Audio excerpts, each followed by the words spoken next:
You've read his bio. I don't need to repeat that. But I think it's really significant that he expanded the stories that we know. He helped us understand the better those individuals who served in the landing craft infantry. And these are the ships that brought the soldiers and Marines ashore all over the world, actually.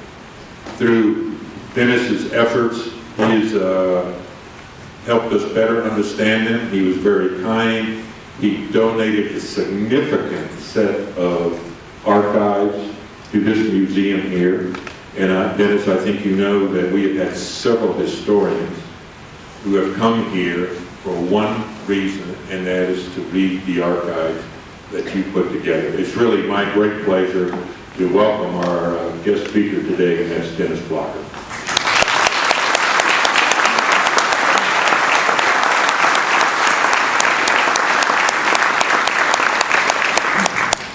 Thank you all for having me. Thank you, General. Thank you, Stephanie and Marty. If I could, I'd like to recognize my family for being here.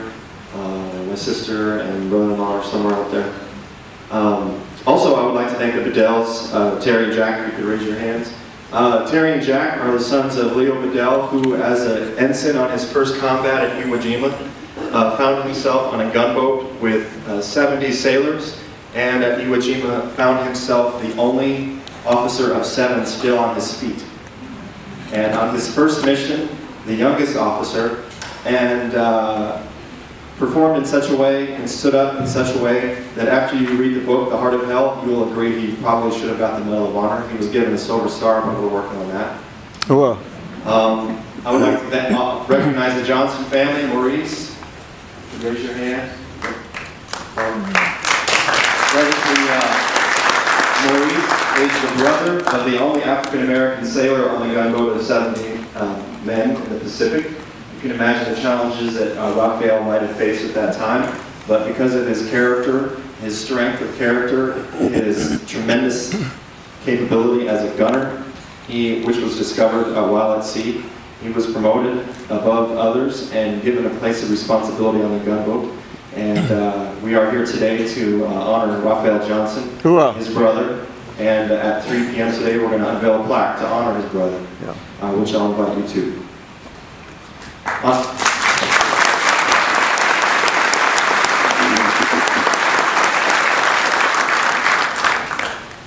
On August 10th, 1999, my mother and father took mini vacations here to Fredericksburg, Texas. Mom was particularly excited because she had been saving money for a quilt, and now she had the money in hand. The following day, my folks got up for breakfast, had their morning coffee, and made their way to the quilt shop. While my mother went in to claim her prize, my father crossed the street to a payphone to call home and check on his kids. It was a phone call that would shatter all of our lives. For you see, 1,000 miles away in northern Wisconsin, my grandfather, Clifford Lemke, got up in the morning, did his usual morning routine, took his wedding band off, put it on the kitchen table, took his watch off, put it on the kitchen table, took out his wallet, removed his ID card, put his ID card on top, set it there, wrote out a small note, walked over to the phone, dialed 911. The operator answered and says, 911, state your emergency. And they heard a pop and a thud, followed by what the operator described as a sound of heavy breathing, which ceased. This news traveled quickly, as you can imagine. So by the time my father called home to check on us, I had this news. And I told my dad the news, and he said, Dennis, right now, I'm looking across the street, and Mom has just come out of the quilt shop, and she has the biggest smile on her face, and she's holding up the bag. And she's so excited right now, and I'm going to have to give her this news. See, what you don't know is that the year before, Grandma had died. And Grandpa couldn't stand being alone. And I think about the strength of my father, who drove 70 miles back to San Antonio, the whole time knowing that news that he had to tell Mom, but he didn't want to ruin Fredericksburg for her, because this is a special place for our family. So he held that in. for a 70-mile drive back home. And that night, as you can imagine, was one of horror. I remember running to my room after we dogpiled Mom when she was crying, and I remember running to my room and punching my pillow and saying, "It's not fair, it's not fair." My mom is the sweetest and most wonderful person I know. In 2001, near the second anniversary of my grandfather's suicide, my mother was having a really hard time. My dad called me and says, "Dennis, I want you to come home and I want you to check on our mom. She's having a hard time." I went to the house, found Mom sitting at the kitchen table with tears streaming down her cheeks. I sat behind her and I was quietly massaging her shoulders, and suddenly she spun around and she looked at me right in the eyes, and with a fierce determination, with tears coursing down her cheeks, says, "Dennis, I want you to find out what happened to Daddy during the war." It really caught me off guard. I says, "Why?" She says, "I have to know why he couldn't sit through a World War II documentary without crying. I have to know why when we were kids growing up, I would hear him shout out and scream in the middle of the night.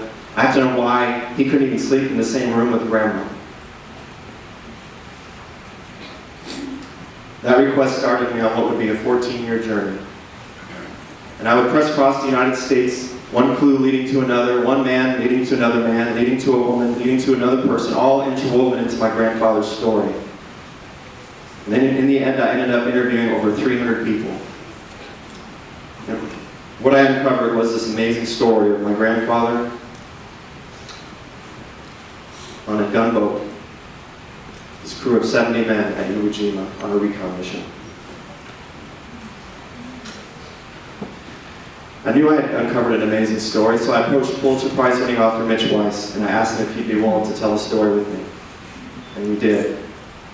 And I'm proud to say that after all those years, on March 1st, the book, The Heart of Hell, was published, and has received amazing reviews, and everyone who reads it is just touched beyond belief. Because it's one of the unique books. It's the first time, I think, it's probably one of the first times that a book has been told from the perspective of a Navy sailor.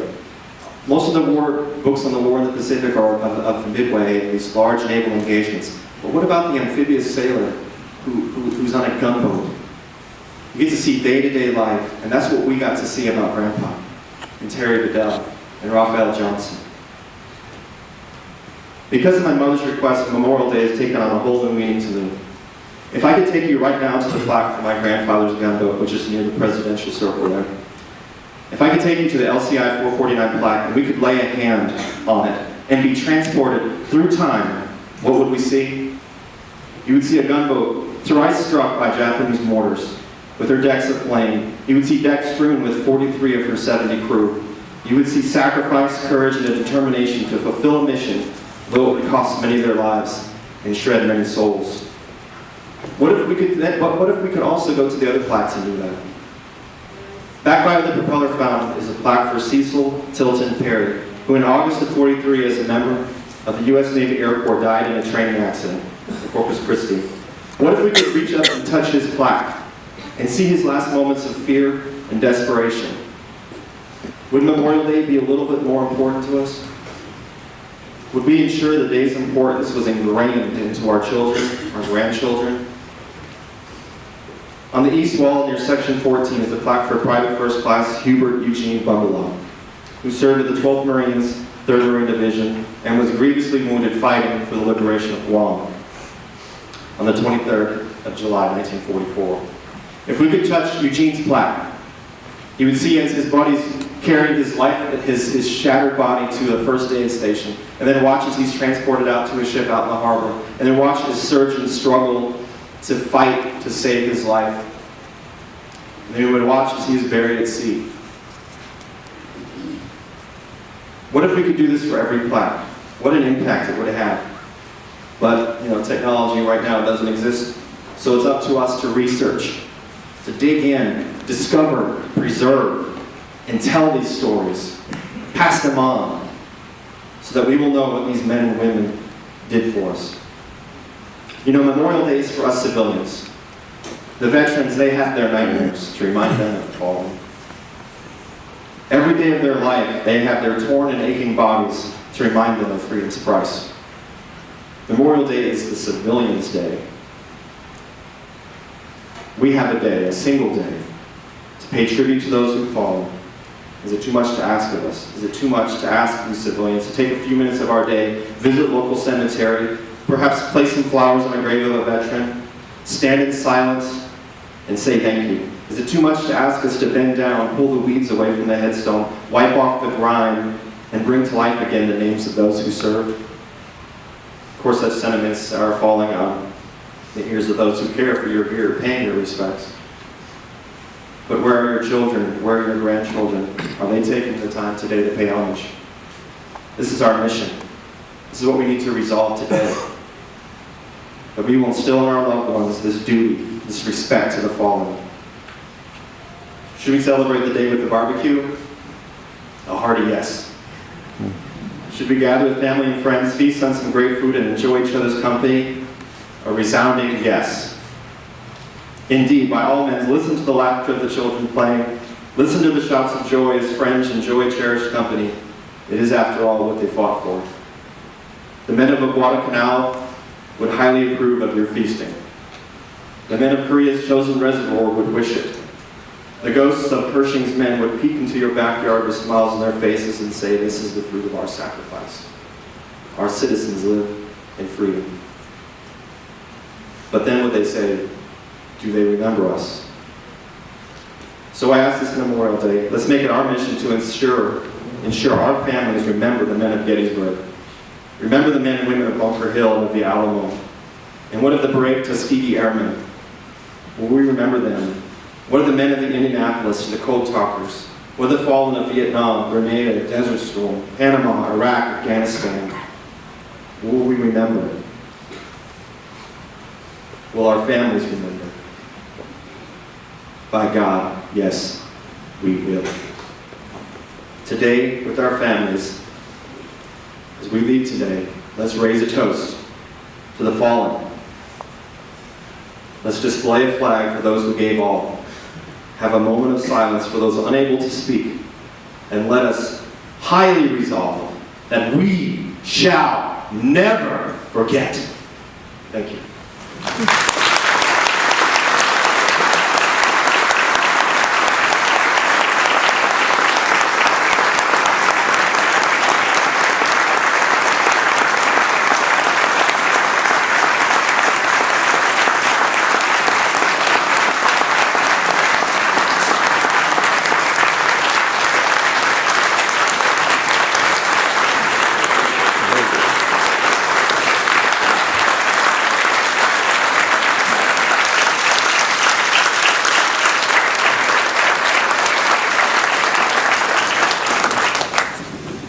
Thank you very much. Dennis, as you can see, you touched quite a few people. And thank you very much for reminding us that each one of these individuals who, they did not want to die, but they willingly gave their life. They were someone's son, someone's daughter, someone's brother, someone's sister, someone's spouse, someone's friend, someone's neighbor. Think about it like that, as Dennis talked about those individuals that we researched, and it means a little bit more.